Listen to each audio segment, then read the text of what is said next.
Now, several weeks ago, I feel like I almost got in trouble when I released this video right here of why Rolex is dead. Clearly that was done just in jest. I don't mean dead right now, but dead in the future. Now, today I was working some overtime at work. I am a cop by trade, which is why I haven't been releasing so many videos. But today I saw that Paul Thorpe, watch dealer Paul Thorpe, had released a video and he almost gave the same sentiment that I did in my Rolex is dead video. Now, this really spurred a lot because I've gotten so much hate in the comments of that video. Tell me I'm an idiot, tell me I don't know what I'm talking about. And really it all comes down to the customer experience, and Paul sums it up very nicely in that video. I will leave a link down below for the original video. I'm going to show a few clips on this channel and talk about everything he's saying. So let's get into it.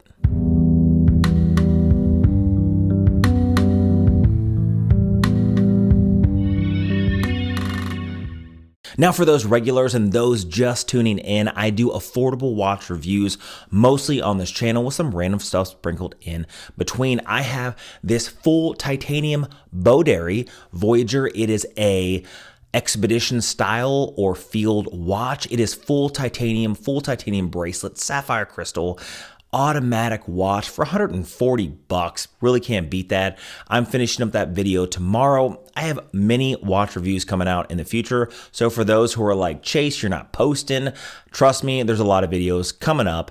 Let's just hop into it. So when I started watching this video with Paul Thorpe, it really did ring true to everything that I had been saying. Now, Paul Thorpe himself is a retired watch dealer who dealt in Rolex watches. He was one of the guys that on his channel, I've been watching Paul Thorpe ever since Aventi.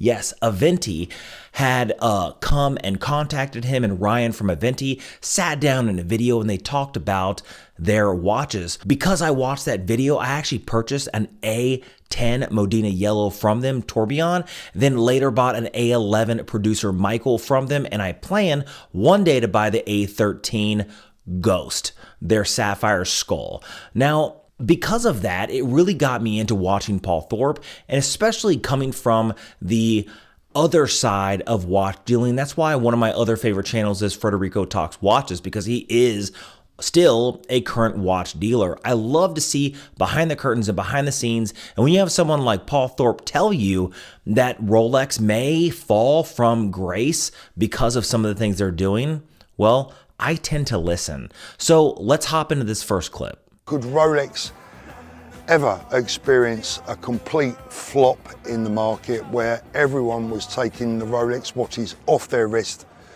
putting them in the drawer or selling them off and choosing to wear something else?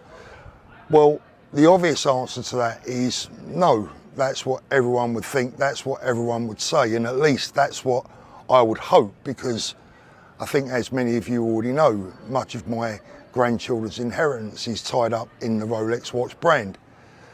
But things have happened over the last 2, 3, 4 years that have been a strange set of circumstances, and I think that Rolex themselves have in many ways lost contact with and lost sight of just who they are and who their customers are, more importantly. And when I say their customers, I'm not talking about the rich wannabe crypto boys, that Johnny-come-latelys, the part-time flipper backpack dealers that have come onto the scene over the last few years and elevated even the Rolex brand to a level that never ever thought we'd experience.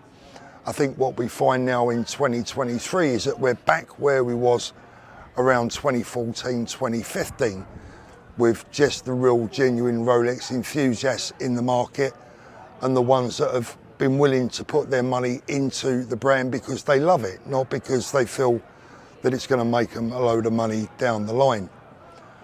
And over the last few years, of course, we have experienced a complete turnaround and a change in Rolex customer care, customer service, and the way that the brand has been sold.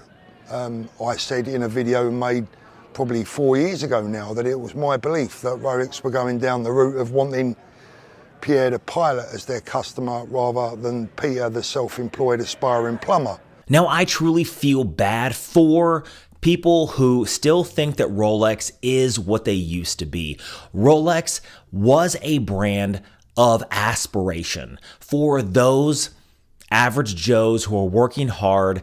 And Paul Thorpe sums it up great when he talks about, Peter the plumber, right? The self-employed guy who busted his ass year after year after year, created a business, and then finally he buys a Rolex watch to symbolize that he's made it. Well, that is far in the past, and that is not what Rolex is today. Rolex is strictly for the high-end guys, and the only ones who can really purchase them are people who normally flip the watches themselves, or they have amassed a massive collection of Rolex watches, and that's really all they buy. Rolex is trying, it seems, to turn into Richard Mille, right? Only for the ultra wealthy, and everybody else, well, it's just not for you.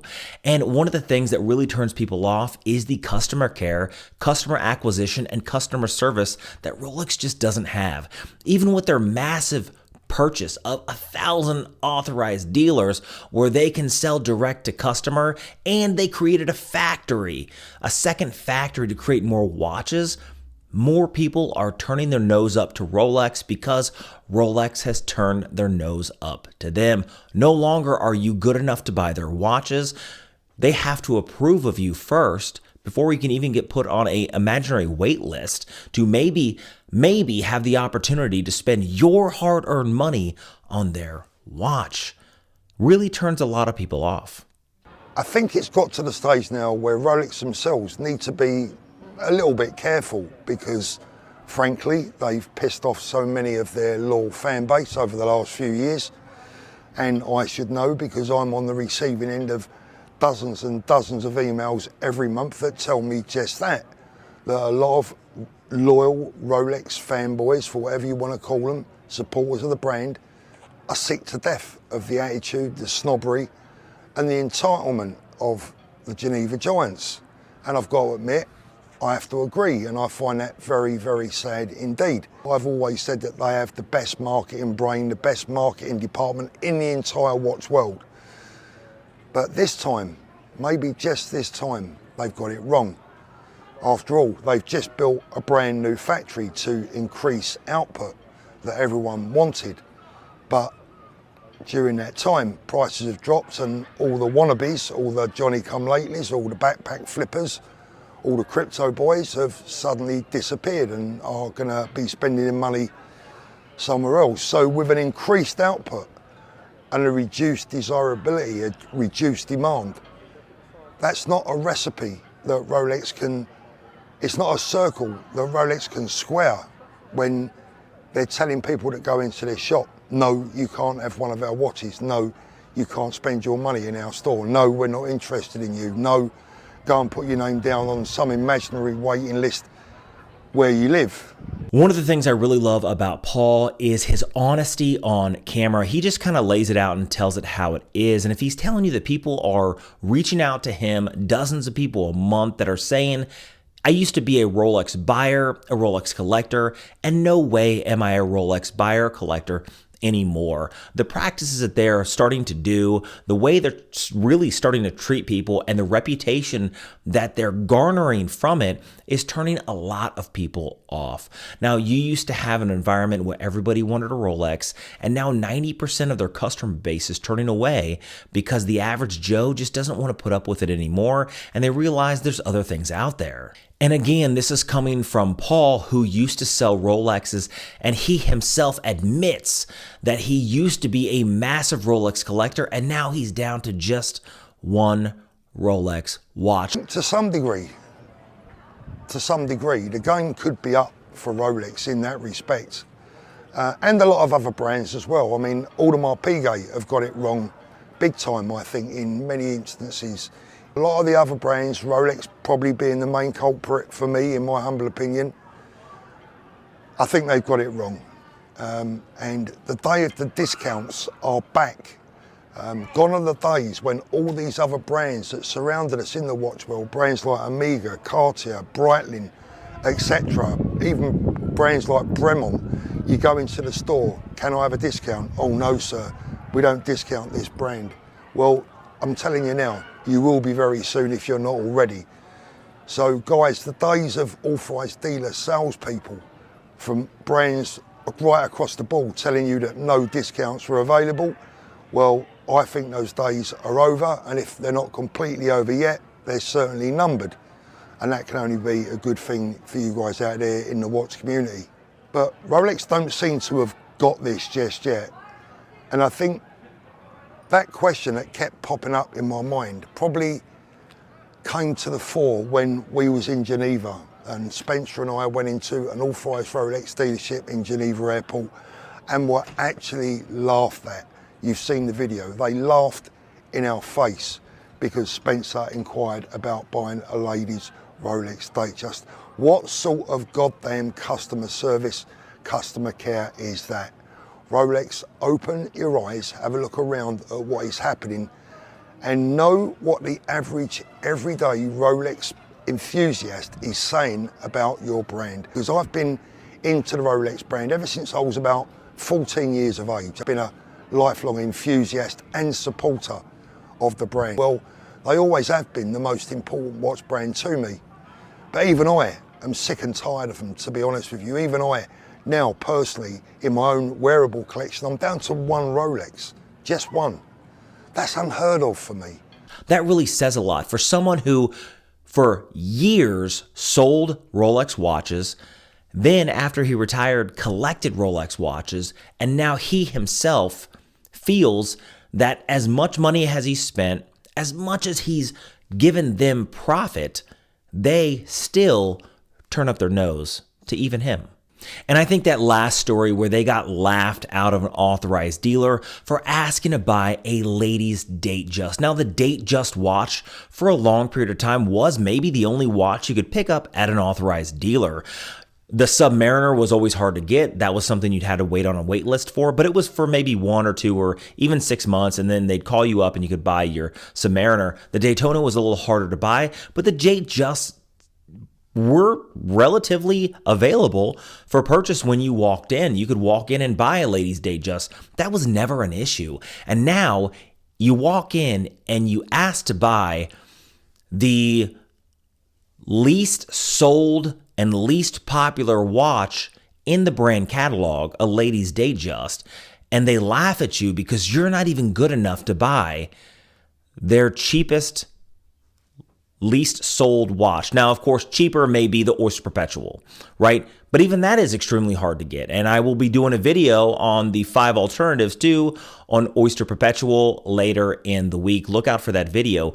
But when you get laughed out of an authorized dealer because you're not even good enough to buy a lady's Rolex, and sorry, but ladies' Datejusts are not a very popular watch sold in their catalog. If you can't even buy that and you're laughed because you want to come in and spend money on their product, then what about everybody else who wants to buy not a lady's Datejust, but something else?